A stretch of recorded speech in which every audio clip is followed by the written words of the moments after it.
UP की 12 विधान परिषद सीटों पर चुनाव का ऐलान हो चुका है। 12 में से 10 सीटें बिना किसी परेशानी के बीजेपी के खाते में जाएंगी, जबकि एक सीट पर सपा की जीत सुनिश्चित है। बसपा और कांग्रेस अपने दम पर एक भी सीट जीतने की स्थिति में नहीं है। ऐसे में सपा प्रमुख अखिलेश यादव के सामने सबसे बड़ा संकट है कि वो इकलौती सीट के लिए किसे उच्च सदन भेजें। रिपोर्ट देखिए।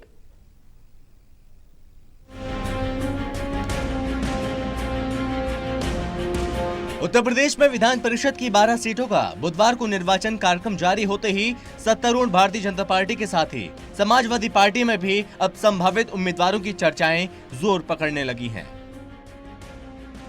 12 सीटों में से 10 सीटें बिना किसी लाग लपेट के बीजेपी के पाले में जानी है, जबकि एक सीट समाजवादी पार्टी की भी पक्की मानी जा रही है।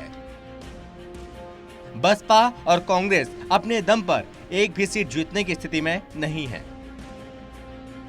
बीजेपी 2022 के चुनाव से पहले 10 एमएलसी बनाकर अपने राजनीतिक समीकरण को साधने का दांव चलेगी।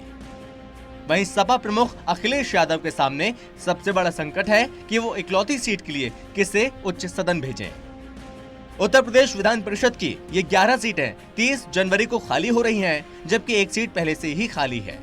यूपी की जिन 12 एमएलसी सीटों पर चुनाव हो रहे हैं, उनमें से अभी 6 सीटें सपा के पास हैं। वहीं भारतीय जनता पार्टी के पास 3, बहुजन समाज पार्टी के पास 2 सीटें हैं। इसके अलावा एक नसीमुद्दीन सिद्दीकी की सदस्यता समाप्त हो जाने के चलते खाली हो रही है। यूपी विधानसभा में मौजूदा विधायकों की संख्या के आधार पर सपा सिर्फ एक सीट ही जीत सकती है। ऐसे में जाहिर है बाकी 5 सदस्यों का पत्ता साफ होगा। सपा के अहमद हसन, आशु मलिक, रमेश यादव, रामजतन राजभर, वीरेंद्र सिंह और साहब सिंह सैनी के कार्यकाल पूरे हो रहे हैं। ये सभी सदस्य मुलायम सिंह यादव के करीबी माने जाते हैं और अहमद हसन और रमेश यादव सपा के पुराने और दिग्गज नेताओं में शामिल हैं। साल 2022 के विधानसभा चुनाव से पहले सपा के लिए एक अनार 100 बीमार वाली स्थिति खड़ी हो गई। सपा के सामने अपने परंपरागत मुस्लिम और यादव ही नहीं बल्कि पिछड़े वर्ग को साथ कर रखने की चुनौती है। अभी जिन सदस्यों को कार्यकाल पूरा हो रहा है, उनमें मुस्लिम यादव के साथ साथ सैनी और राजभर जैसे समाज का प्रतिनिधित्व करते हैं। ऐसे में सवाल उठता है, इन 6 में से अखिलेश यादव किसे उच्च सदन में भेजने के लिए चुनते हैं या फिर किसी नए सदस्य को भेजने का फैसला करते हैं। वहीं बीजेपी नेताओं में उप मुख्यमंत्री दिनेश शर्मा, यूपी के प्रदेश अध्यक्ष स्वतंत्र देव सिंह और राज्य के बीजेपी उपाध्यक्ष लक्ष्मण आचार्य का कार्यकाल 30 जनवरी को पूरा हो रहा है। उच्च सदन की एक सीट के लिए वोट काउंट 32 होगा। 309 विधायकों के साथ बीजेपी आसानी से 9 सदस्यों को भेज सकती है। इसके बाद भी बीजेपी के पास 21 वोट बचे रह जाएंगे।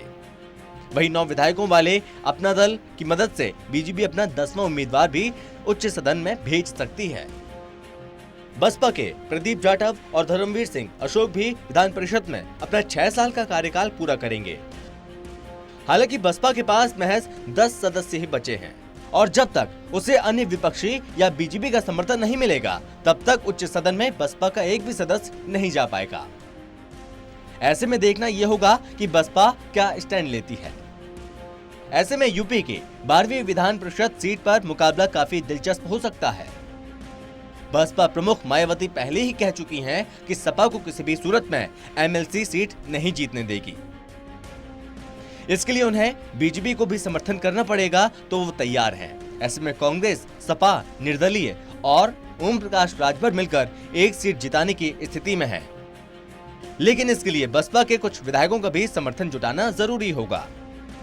अब तो चुनाव के नतीजे सामने आने के बाद ही पता चलेगा कि बसपा सपा को एक भी सीट जीतने में कामयाब होने देती है या नहीं।